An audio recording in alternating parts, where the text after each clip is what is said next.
আসসালামু আলাইকুম, আপনাকে স্বাগতম আমার ইউটিউব চ্যানেল আক্কাস এডিটিং এ। বন্ধুরা, এই পর্বে আমি আপনাদের দেখাবো টুল প্যানেল থেকে পলিগন টুল ব্যবহার করে আমরা কি করতে পারি। দেখুন, তো চলুন শুরু করি। আর শুরু করার প্রথমেই আমি আপনাদের বলতে চাই, বন্ধুরা, আমার এই ভিডিওটি ভালো লাগলে অন্তত একটি লাইক দিবেন, আর সম্ভব হলে আপনার বন্ধুদের সাথেও শেয়ার করবেন। আর হ্যাঁ বন্ধু, যদি আপনি আমার চ্যানেলে নতুন হয়ে থাকেন, তাহলে আমার এই ছোট্ট চ্যানেলটি ফটোশপ শিক্ষার্থীদের যদি বিন্দুমাত্র কাজে লাগে বলে আপনার মনে হয়, তাহলে আমার এই চ্যানেলটিকে একটি সাবস্ক্রাইব করে দিবেন এবং বেল আইকনে ক্লিক করে রাখবেন, যাতে করে আমার প্রত্যেকটি নতুন ভিডিও আপনার নোটিফিকেশনে পৌঁছে যায়। তো বন্ধুরা, দেখতে পাচ্ছেন ক্যানভাসে যে বিষয়টি রয়েছে, এটি আমি কিভাবে তৈরি করলাম। তো এই বিষয়টি আমি আপনাদের তৈরি করে দেখাবো। তো এটা করার জন্য প্রথমে আমাদের একটি ক্যানভাস নিতে হবে, একটি নিউ পেজ নিতে হবে। নিউ পেজ নেওয়ার জন্য আমি শর্টকাটে আপনাদের বলছি, কন্ট্রোল বাটন চেপে ধরে এন্ড বাটনে ক্লিক করুন। তো বন্ধুরা, কন্ট্রোল এন্ড বাটনে প্রেস করার পর যে ডায়লগ বক্সটি ওপেন হবে, এখান থেকে আমাদের ক্যানভাসের সাইজটা আমরা সিলেক্ট করে দেব।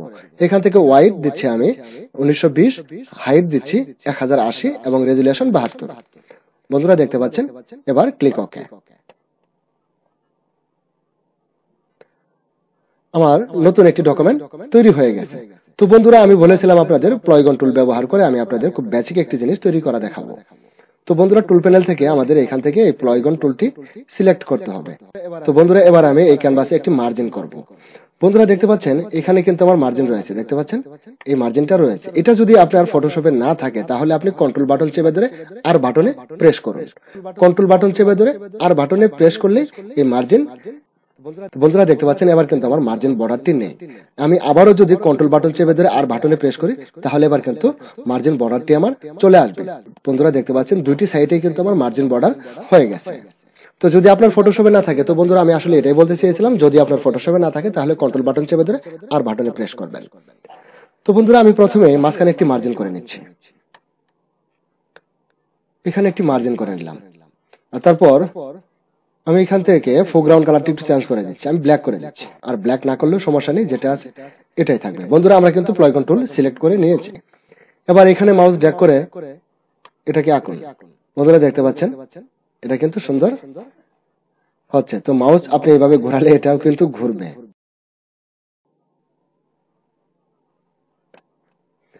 বন্ধুরা দেখতে পাচ্ছেন এবার কিন্তু একটি বল তৈরি হয়ে গেছে।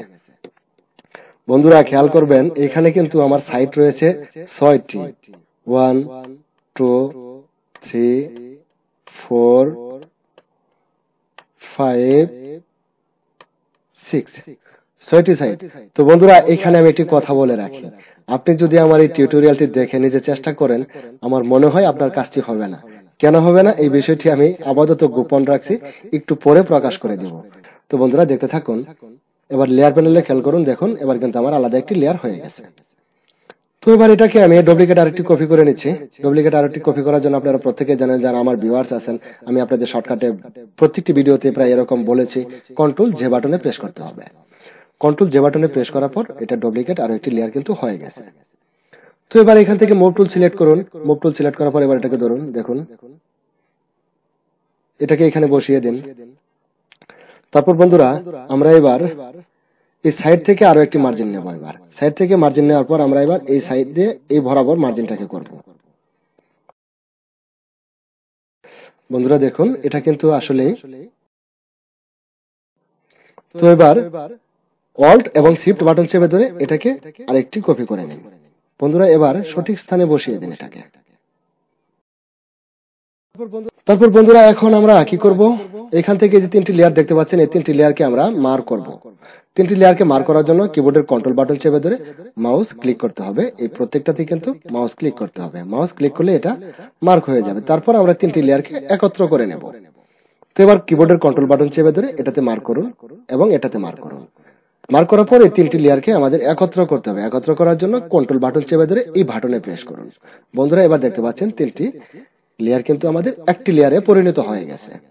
তো বন্ধুরা, আমাদের মুভ টুল সিলেক্ট করা রয়েছে। এবার কিবোর্ডের শিফট এবং অল্ট বাটন চেপে ধরে এটা মাউস ড্র্যাগ করে আরো কপি করে নিন। বন্ধুরা দেখতে পাচ্ছেন, এভাবে আপনি এটাকে পুরো পেজটাই ভরে দিতে পারবেন, নো প্রবলেম। তারপর বন্ধুরা, আমরা এবার এই সবগুলো লেয়ারকে একত্র করব। সবগুলো লেয়ার একত্র করার জন্য আমি প্রথম যে 3টি লেয়ারকে একত্র করেছিলাম যেভাবে, সেম ভাবে এটাকেও আপনি করে নিন। কন্ট্রোল বাটন চেপে ধরে মাউস ক্লিক করুন লেফট সাইডে। তারপর কিবোর্ডের কন্ট্রোল বাটন চেপে ধরে এই বাটনে প্রেস করুন। বন্ধুরা দেখুন এবার কিন্তু সবগুলি লেয়ার একত্র হয়ে গেছে। লেয়ার প্যানেলে খেয়াল করেন, সরি। তো এবার অল্ট এবং শিফট বাটন চেপে ধরে মাউস ড্র্যাগ করে এটাকে নিচে নামিয়ে দিন। বন্ধুরা হচ্ছে না, হ্যাঁ। এবার এটাকে একটু সরিয়ে আপনার প্রয়োজন মতো জায়গায় বসিয়ে দিন। বন্ধুরা আমি যে প্রথমে বলেছিলাম যে আপনি চেষ্টা করলে হয়তোবা হবে না, কারণ একটি বিষয় আমি এখানে গোপন করেছি। সেই বিষয়টি এখন আমি আপনাদের প্রকাশ করে দিচ্ছি। বন্ধুরা আমাদের প্লয়গন টুল নেওয়ার পর বন্ধুরা আমরা যখন প্লয়গন টুল নিয়েছিলাম তখন কিন্তু প্লয়গন টুলের সেটিংসটা আমি আপনাদের দেখাইনি। আপনি যখন মাউস ড্র্যাগ করে আপনার ক্যানভাসে কিছু আঁকতে চাইবেন তখন কিন্তু আপনার এরকম হবে। আমি আপনাদের দেখিয়ে দিচ্ছি, দেখুন এই যে এরকম হবে। বন্ধুরা দেখুন তো আমারটার সাইড আর আপনারটার সাইড কি মিলবে? আমার মনে হয় আমারটাতে 6টা সাইড রয়েছে আর আপনারটাতে 5টা সাইড হচ্ছে। এটা দিয়ে কিন্তু আপনি এই প্যাটার্নটি তৈরি করতে পারবেন না। তো বন্ধুরা এই বিষয়টি এখন আমি আপনাদের প্রকাশ করে দিচ্ছি। এটা কোত্থেকে করবেন আপনি? বন্ধুরা দেখতে পাচ্ছেন এখানে সাইড রয়েছে, এই সাইডে কিন্তু আমাদের ক্লিক করতে হবে। এই সাইডে দেখতে পাচ্ছেন 5।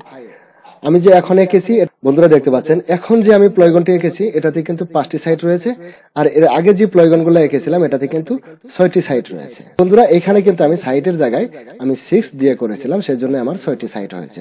আপনি 8টি দিতে পারেন, 4টি দিতে পারেন, যেভাবে খুশি সেভাবেই করতে পারেন। তো বন্ধুরা আমি ভিডিওটি এখানে শেষ করব। পরিশেষে শুধু এটুকুই বলবো, আমার ভিডিওটি ভালো লাগলে অন্তত একটি লাইক দিবেন। আল্লাহ হাফেজ।